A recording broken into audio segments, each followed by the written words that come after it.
Hi coaches, here's what I have for the practice plan this weekend. You can see that for the skating, we're going to set up the tires first in this peanut drill. Okay, so you can see the pattern that they kind of go up around the top tire, down below the middle one, up and around, up and in and around.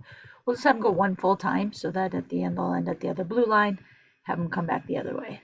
Okay, with the peanut drill, we'll just do it a couple times both ways. We won't do this one backwards. We'll only do it forwards. It really just gets them working on their edges with those quick changes in direction. One thing that I would maybe focus on talking to them about is as they're making these tighter and quicker turns in the middle of the peanut, making sure that their head's not going up and down. So they should keep those knees bent, keep a good base, and their head should kind of stay level as they're transitioning or turning around these tires. After you've done that a couple times each way, I went and take those 6 tires and put them into like 2 little triangles because then that gives them a visual for the circles. They don't need to be on the circle as you can see, okay? So we can move them up a little bit, maybe not quite so close to the boards and such. And then you're going to do a couple of different patterns. You can do the figure 8, and then at the blue, and then when they come back, they're going the other way. And then another option is to do a full circle, go across another full circle. Okay, so I would kind of vary my skating between those two patterns when you switch the tires like that. And then once you're doing this, you're going to work on forwards, backwards, crossovers, transitions, meaning face one end as you're going. You can do the figure 8s and double circles. On Saturday, as we've kind of been doing, we're going to do no pucks. And then on Sunday, maybe add in pucks at least for part of it. Okay, so you'll do that skating Saturday and Sunday. And then we're going to do it a little different this week. We're actually going to do 2 rotations of 2 stations each. Okay, so all the stations today will be 10 minutes, so kids will virtually go through 4. But the first 2 are more skill oriented. So the very first station, you can see at the top here, it says that we are doing stationary shooting for about 5 minutes, and then you're going to play tag for about 5 minutes. Okay, and the tag is going to be around the black pad. So when you're stationary shooting, as I showed kind of on that other slide, just give each kid a location. And you're really just having them shoot a puck against the boards, pick it up, and get it back. Okay. The biggest thing I want you to focus on is tell the kids only to do wrist shots. So they should be pulling it back and following all the way through. So those are some things that we want to focus on. A lot of kids, just like with passing, will want to kind of slap at that puck. Some kids will want to try slap shots. But right now we're really just focusing in on that pulling the puck back, kind of putting your weight into it. That's probably a little difficult to teach at this point, but just getting them strong with shooting. Okay, so we'll do that for about 5 minutes. And then the other thing you're going to do is have 2 black pads here. And 2 kids go at a time. So it might be every other, but they start one on each side of the tire, or of the black pad, I mean.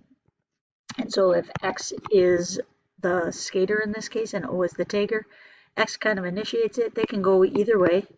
And then the O is trying to tag them. They cannot reach across the pad. They can never jump over the pad. So they're going this way. If they go this way, they're going to stop and come back.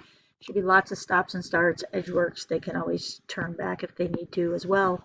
But it should just be very quick. My strongest recommendation would be that maybe you have 2 groups going. Let them go for about 30 seconds or until someone gets tagged, and then have another group ready to go. Okay, so one thing we want to continue to start teaching these kids is a little bit about shift length. So I would rather them go hard for 30 seconds and then have group 2 jump in, play for 30 seconds, and then group 1 jump back in.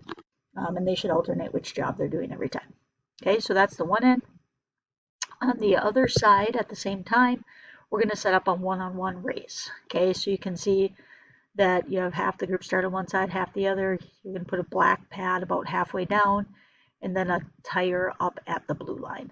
Okay, so on go, both kids go, jump over the tire, back around their cone, and then the coach will throw a puck out between the pad. They race to the puck. The goalie would be on this side if you have one. And as they race for that puck, they're both trying to score. So even if I touch the puck first, if the other person takes the puck away from me, they are now trying to score. So everybody's trying to score. They can even play a rebound if it's sitting there, just to continue to get our goalie some work on that. Okay, so you'll do 10 minutes, switch groups, 10 more minutes. Then you're going to set up your zone a little bit different. And we're going to play 2 different games, but in smaller groups. Okay, so you can see I have the ice divided down by the pads.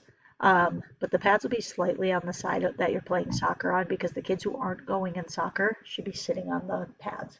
Once again, just like we talked about with the other, even if you only have 6, I'd rather have you play 2 on 2, and then have one sitting out, just rotate who that kid is sitting out, because I do want them to playing, continue to work on going hard for a short amount of time, resting for a bit, and then coming back out. So with soccer, they have no sticks, so have them leave the sticks somewhere out of the way, maybe on top of the net, depending on the situation.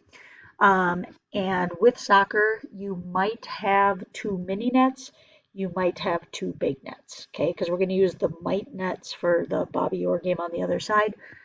So one end will take the 2 mini nets, and the other end will take the 2 big nets. If the 2 big nets, if kids just start shooting it, just turn them backwards, and that way they can try to score. So just so you know, the idea of playing soccer, we do have to talk to the kids about being smart and safe, but the idea of it is that they're really focusing on their skating. So it's working on, it's kind of like playing tag. So you're working on your edges, you're stopping, you're starting, but you're not thinking about it. So it's kind of a skating drill, but at the same time, they get to have fun and play. On the other side, you can see we're playing a small area version of Bobby Orr. Okay, so as we said, it's divided down. This is where the goalie will be, but the coach is going to be at the top with the puck, have some extra pucks behind you if they go out. And then one team will line up. Let's not go straight across again. I drew that way with these kids. I think if we have them line up straight across, they're probably going to get in the game. So let's have 2 lines, one for each team, going straight back next to the coach. And we are going to play 2 on 2. So 2 X's jump in, 2 O's jump in. Coach dumps a puck in to start the drill.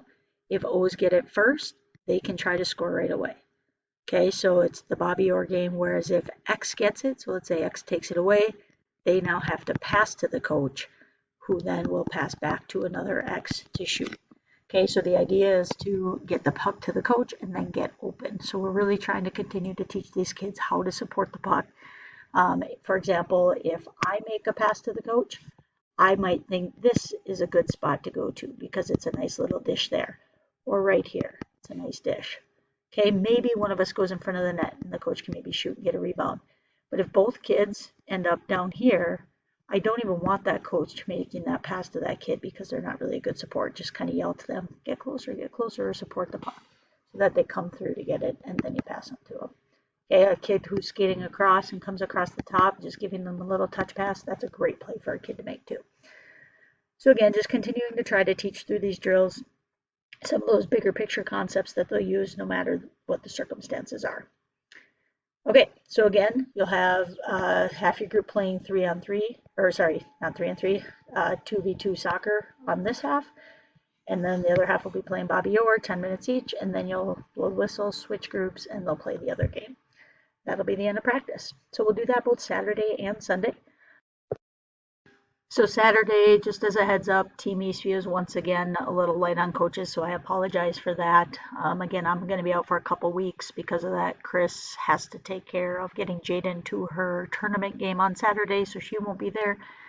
And Pete is also out just Saturday. He'll be back on Sunday. Ken, I haven't heard from you. I think you might be there both days. Let me know if that's not the case. And Mike is out for the weekend. So Team Lightning, I know one of you helped out last Sunday. If someone different could maybe help Ken out this Saturday, so that the person who helped last time can be with their child this week, that'd be great.